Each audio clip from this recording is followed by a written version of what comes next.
Certainly for PAO events, this is an ideal fan speed. If you're willing to give us this fan speed for routine habitability, I think we would take it and try it for a while.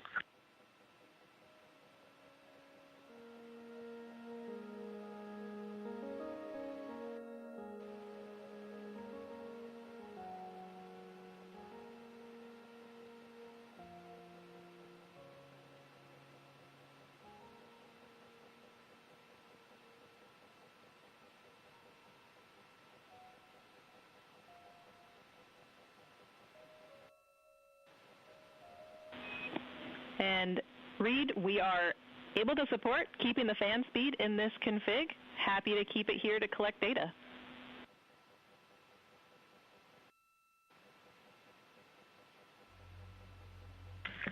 Okay, you got 4 happy astronauts up here. We'll take it. Obviously, when we go to exercise, we'll need to bump it up, but I think for quiet of living, this will be great. We copy, and we love seeing those smiles.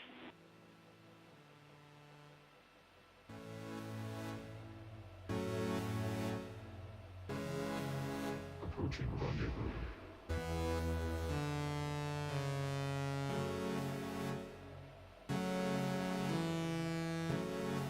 Destination inbound.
docking camera. Go ahead.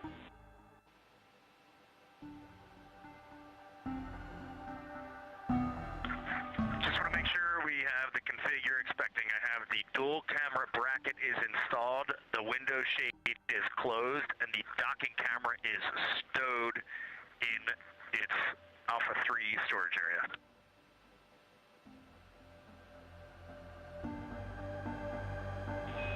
That's a good config.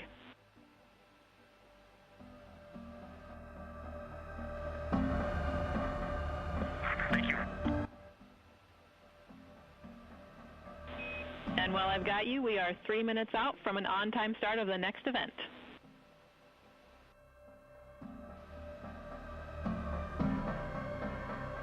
This is Artemis Mission Control in Houston, Texas. You can see a live look of the Artemis 2 crew inside the Orion spacecraft cabin as they prepare for another public affairs downlink event. There on your screen is CSA astronaut Jeremy Hansen along with NASA astronaut Reed Wiseman and NASA astronaut Victor Glover popping up. Earlier today, the crew completed their lunar flyby observation period, during which the Orion spacecraft and its crew passed approximately 4,000 to 6,000 miles from the moon and provided the astronauts with a full disk view of the lunar surface. And from that higher vantage point, the astronauts were able to observe both poles and large-scale geological features in a single view. Towards the tail end of that observation period, they also were able to see an eclipse. And that eclipse period lasted about an hour and was when the sun was hidden from view behind the opposite side of the moon from the perspective of Orion. Since then, the crew has been working to clean up some of their observations and transfer some of the data and imagery down to the ground to begin processing, and the science team will take a look at that imagery as it comes down ahead of a post-lunar flyby conference tomorrow with the crew following their sleep period. Now we are standing by for a second public affairs event taking place in about a minute.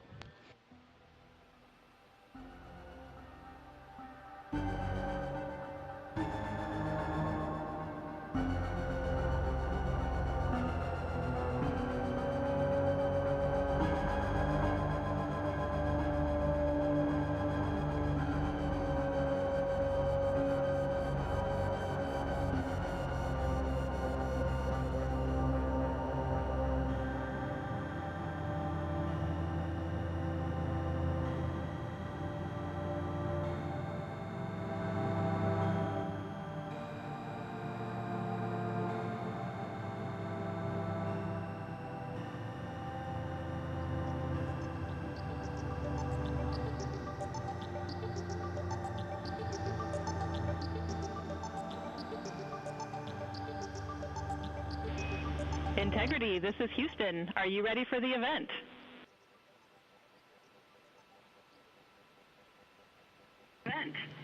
Houston, Integrity is ready for the event. Administrator Isaacman, this is Mission Control Houston. Please call Integrity for a voice check. Integrity, Jared Isaacman, ComCheck.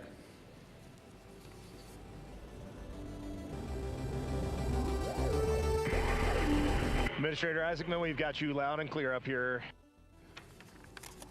I've got you loud and clear, and let's see if we can top that last PO event. That was pretty special. So we are going to spend the next 20 minutes doing Q&A from a number of questions that have been submitted, and we are going to start with one from me.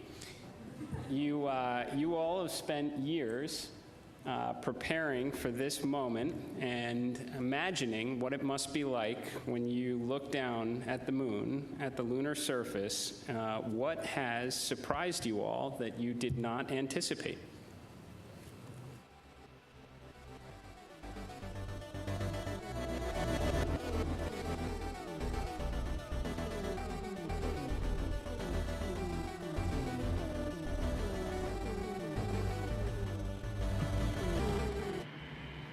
They brought out Earthrise. Administrator, great to chat with you. Just something that just shocked me because really using imagery and just the three-dimensionality of it. You know from your experience of seeing the Earth from space how it just seems different, and you look out in depth of things, and when we were on the far side of the moon looking back at Earth, it was just so obvious. You had this sphere out in front of you of the moon and this three-dimensional. You really felt like you weren't in a capsule. You'd been transported to the far side of the moon, and it really just bent your mind. It was an extraordinary human experience. I'm so grateful for it.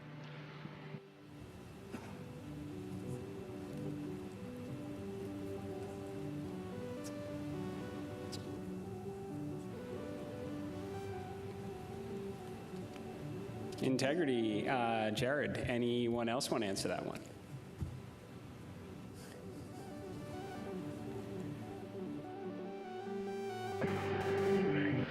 You know, we had an amazing launch. The SLS is quite a powerful rocket, and got us into a 1,200 by, eventually a 100-mile orbit, and it clearly powered speed, and then we did our translunar injection, and we were going quite fast. And so with all of that speed, though, it still took us days to get here. And so the scope of all of the things to a 321-foot tall rocket was amazing. It just puts the power required to do this in perspective. But then even with all that power and to get to those velocities, it still took us days. And the breadth of the distance we had to cover, watching the distance from Earth count up and the distance from the moon count down was one of the most surprising things I've enjoyed. Well, as I was trying to formulate an answer, at first I anything because there are so many things to choose from. I'll try to just narrow it down, but I'm going to go with something we did yesterday, a manual flight test objective, where we just basically got to sit at the vehicle. It was Jeremy and I this time, and just drive around using the rotational hand controller, basically just drive it with the stick, and how well it handled, how tight the control algorithms were, and watching it respond when we actually degraded it on purpose by going into 3 degrees of freedom control, by actually inhibiting some of the jets, which even though we have jet redundancy, of course, for each other in these complicated algorithms. So it was just amazing to be in a deep spacecraft and just be flying it around by hand. The one other thing I'll say, how fast it has gone by. I'm not ready to go home. I can't believe that something this cramped of quarters can fly by and still be fun every single minute. And I'll just close out with, I think just scale, Jared, is the thing that is just blowing my mind. You flew Polaris Dawn to some amazing apogee numbers, and on the International Space Station we're 250 nautical miles up, and that's the most beautiful view I think a human could ever experience. And we are dealing with numbers that are 250,000 miles, and every time Mission Control points to this vehicle, either at the moon or at Earth, and it reminds me every day that humans have to go, we've got to explore, we got to go further to expand our knowledge, expand our horizons. And every time we take another step forward, it makes the world seem a little bit smaller and a little bit more manageable. And just putting these numbers in perspective, it is impossible as a human to look at these displays and comprehend them. But here we are, and NASA is doing this, an international team is doing this, and they're doing it very well. Excellent words, Integrity. So certainly a very wild insertion orbit. I can imagine the contrast between perigee and apogee, the scale of it all, the 3D, seeing the moon come alive, and then certainly manual control. Well, every Dragon crew for the last 5 years is very jealous on that. Okay, so we're going to questions here. This one, the Artemis 2 crew, inspire all of us, but what inspires you?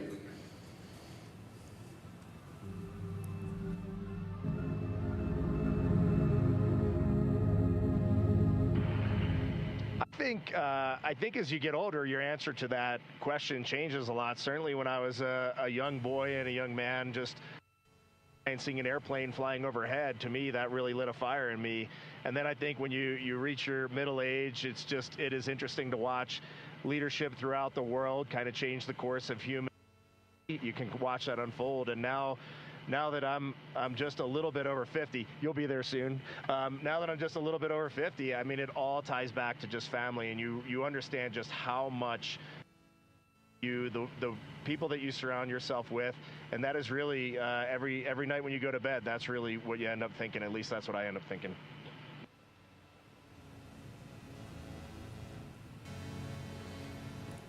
Thank you. All right, so here's a question. It's a good one. So for the Artemis 3 crew, what is the advice you would pass along for the next astronauts that will go in Orion?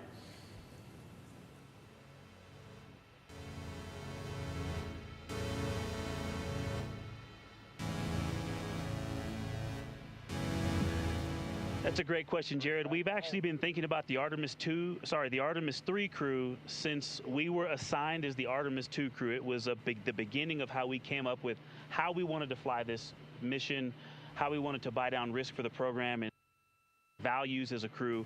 And so, you know, over the course of these 3 years, we've taken a lot of notes. So we've almost got a book to hand them.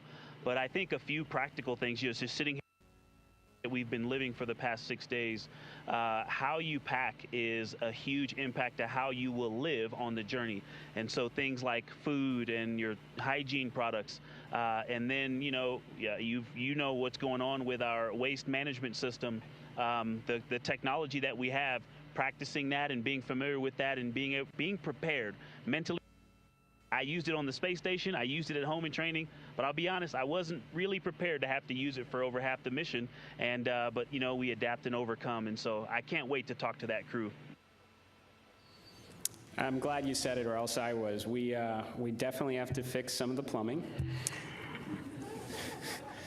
Okay, this question is from Merriam-Webster. So wordy one here. So you are going to be, well, you've already surpassed more than 250,000 miles from Earth, farther than any human has gone before. So what are some words that come to mind when you try to wrap your mind around this very unique experience?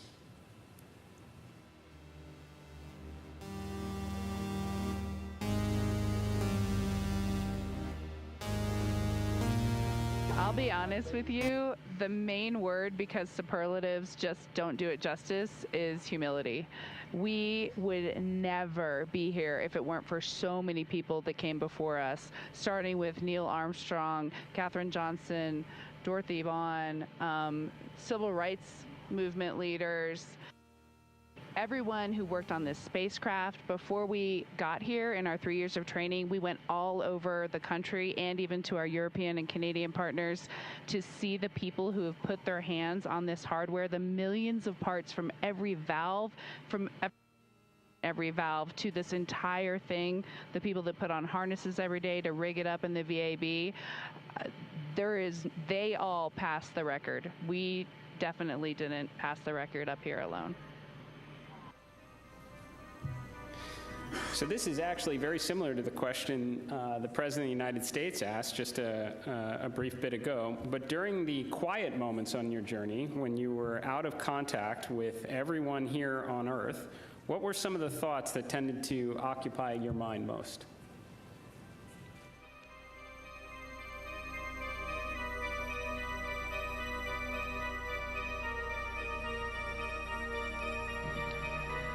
Yeah, as Victor said earlier, when we were on the far side of the moon and out of contact with planet Earth, we all knew it, and it was a milestone. We saw Earth disappear, the Earth set. But we were so busy with the science, and we have such faith in our vehicle integrity, such faith in mission control, that we were just at complete peace and just doing our job. And just trying to do a good job to collect as much science data as we could while we were on the far side of the moon, and we were just giddy in here, like of our lives. He's being a bit humble, but as soon as we went out of comm with planet Earth, we did have maple cookies. As we just gathered together for about 30 seconds, each one of us had a maple cream cookie and then right back into the science. But we had to take a moment to honor that time going behind Earth, and it was going behind the moon and out of touch with Earth, and that was a very surreal moment for this crew.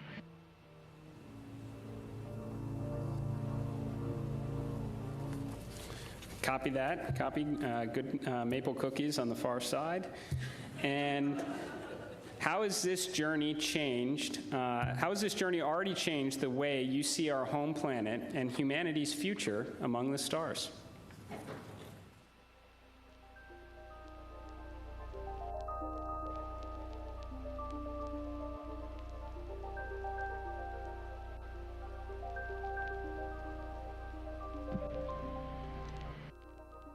There's so many directions I think we could go with that, and I just, I think that there's, global, but I think real impact is local, and is to see the Earth as an entire thing and look at it, this system, and to see it all in once.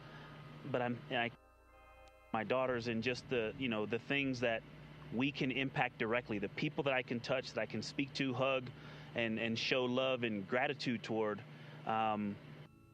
is the thing that I think is going to change and last. And but you also talked about the future that we're going to have in the stars, and this mission, I think we swung for the fence and launched on our first try after learning a lot earlier this year. But I think it set the stage for us to go out and continue to swing for the fence hard in our Orion SLS and ground systems programs to go and get the next one teed up so that crew can knock it off out of the park. And so I have huge expectations for what's coming next. Good words. Are you feeling homesick for Earth?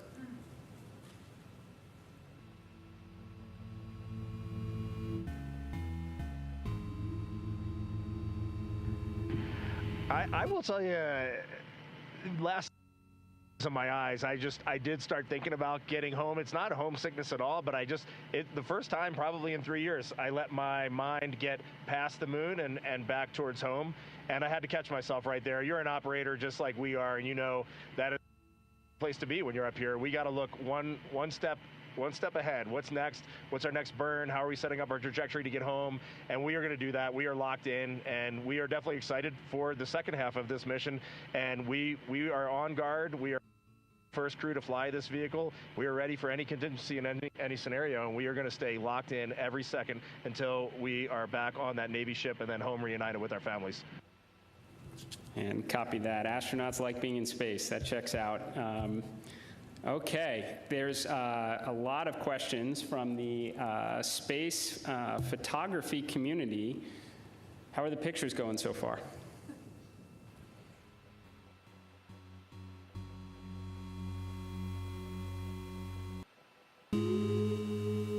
Well, we all love getting our hands on cameras and our eyes behind the lens here, because we're just trying to share the incredible things that we're seeing, and that's obviously the best way we can try to do that. I've been into night sky photography for a long time, and so a dream come true for me. I have thought specifically to that community, the time lapses I've been trying to get, those are a little tougher because we have a very dynamic vehicle. It's not like being on ISS where you can get the city lights below and the auroras and the spinning stars around the North Star. There's a lot going on. So, but what we got to matter is out of this world. When we viewed that eclipse, that Literally. was one time we all said, we literally cannot capture this with a camera. Everything else, I think we've really put our hearts and minds into making sure we understand so that we can bring that home to everyone. But having to set the low light features for Earth shine on the moon while it's an eclipse, that was a new one. I had to dig deep in my book for that one. And thanks for the iPhones. They've been working great. Very glad to hear that. And there are a couple billion people back here on Earth that are extremely excited to look at the imagery you've captured up there. So. Okay, well, I want to thank you all. Integrity. So Reed, Victor, Christina, Jeremy, on behalf of NASA and space-loving people across the world, thank you for taking us with you to the moon. Thank you for your courage. all of your beautiful words that we've heard. You represent the absolute best of us. We are proud of you, and we look forward to welcoming you back safely to the good Earth very soon. Godspeed, and go Artemis 2.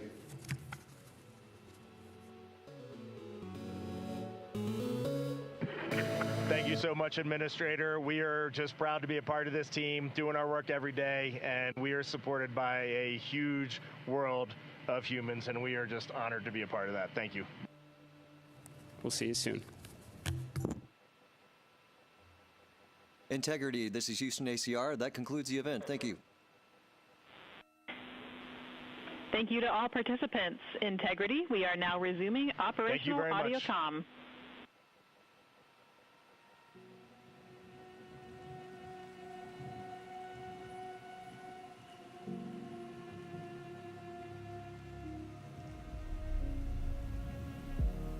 Bro, can they just release these images already? Can't wait any longer. But yeah, you can't capture a solar eclipse like you can't capture it. You just have to see it. Like I myself have taken pictures of the solar eclipse and it does not look like anything of what I saw. What I saw in real life is literally unreal. You just can't capture that. You just have to see it for yourself. That's just where I feel so jealous of these people here. I'm not saying that I spite them. I think it's really cool. But I'm just a little jealous. Because, man, I want to see solar eclipse from the moon, bro. I want to see Earth shine on it. Mission Control in Houston, Texas. That second public affairs event with NASA Administrator Isaacman and the crew on board the Orion spacecraft named Integrity now complete. And there on your screen, you're seeing a live view from the Orion spacecraft, specifically from the camera on its solar array wings. And you can see a crescent Earth there. The crew is now officially on the return leg of their journey. And Earth is now their target, with that splashdown targeted for April 10th.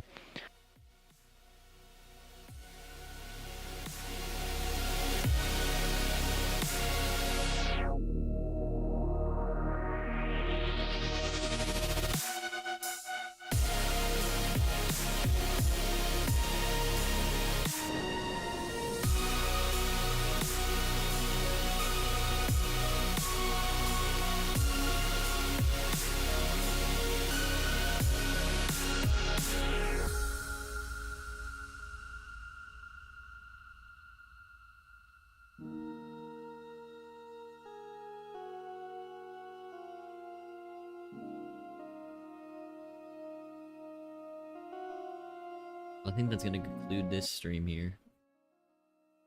I missed the one.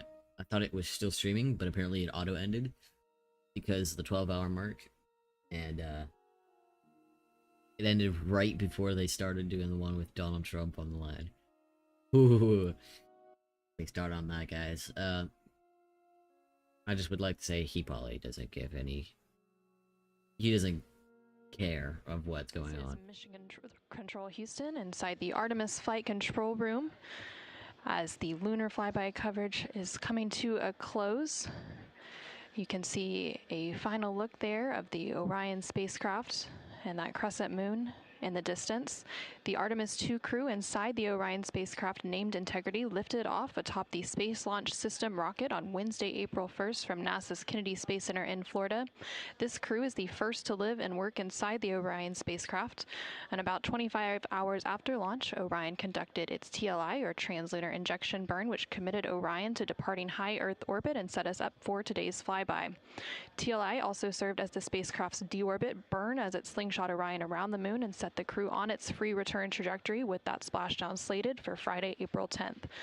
Last night, on flight day 5, the crew entered the lunar sphere of influence, the point at which the pull of the moon's gravity became stronger than the pull of Earth's gravity, and the crew will remain in this lunar sphere of influence until about 12:25 p.m. Central, 1:25 p.m. Eastern on April 7th.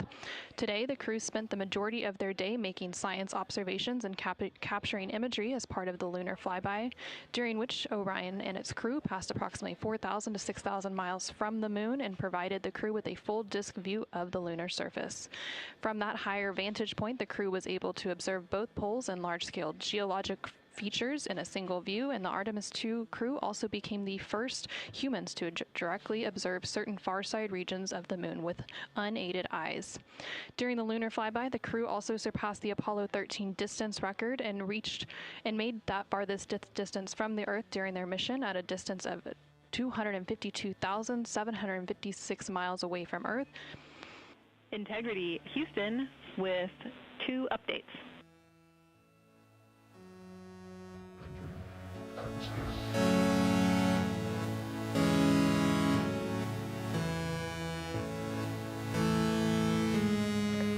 Houston, go ahead with the updates. Hey, Victor, again, awesome job on both of those events. The team down here really enjoyed following along. I've got 2 sync items for you. The first is that based on ground schedules, we'd like to pull your flight director conference up before your PMC, so we'll start the flight director conference at the time the PMC is currently scheduled.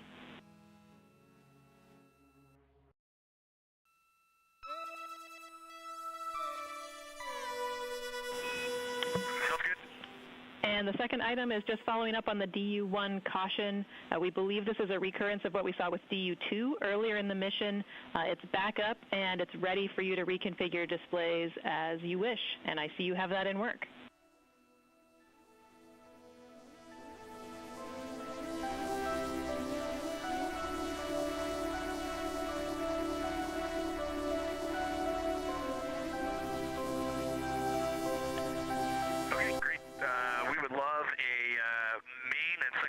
Dump line status, really the main line.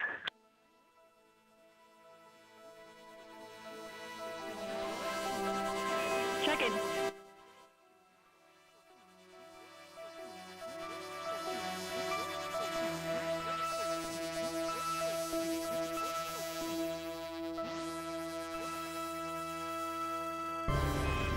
And Reed, back with you on the dump lines. The main dump is open and it's proceeding very slowly, but the secondary is still configured and go for use.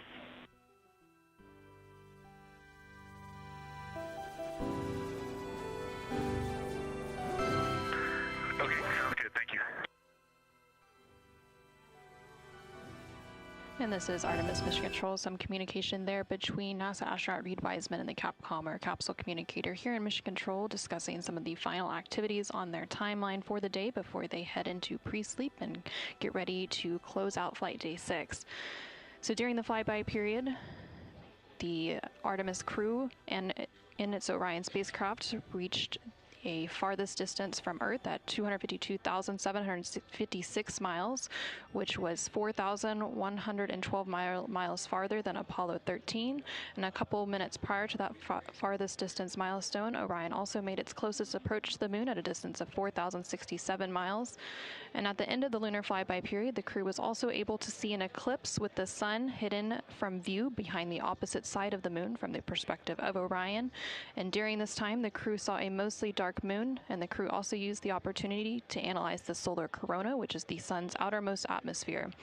And once the sun was completely out of view behind the moon, the crew observed impact flashes, which are flashes of light from meteoroids striking the surface, and some deep space targets, including planets such as the Mars, Venus, and Saturn. The crew's observations during this flyby, along with handheld photography and images from the Orion spacecraft, will form the basis for scientific investigations into the moon's geologic history, the lunar environment, and current processes such as new impacts.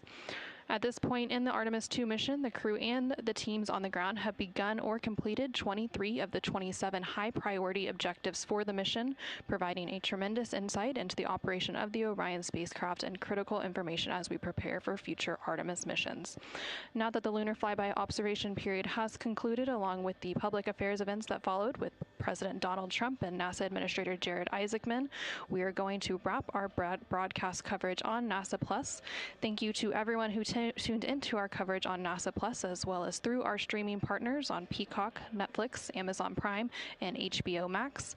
While our NASA Plus coverage is concluding, our 24/7 continuous coverage will continue on NASA's YouTube page, so you can continue to follow our Artemis II crew on their return journey back to Earth. This is Mission Control Houston. And that's where I think I'm gonna end it here too. I'll be live tomorrow for this. I'll set it up in the morning and have it go for another 12. And yeah.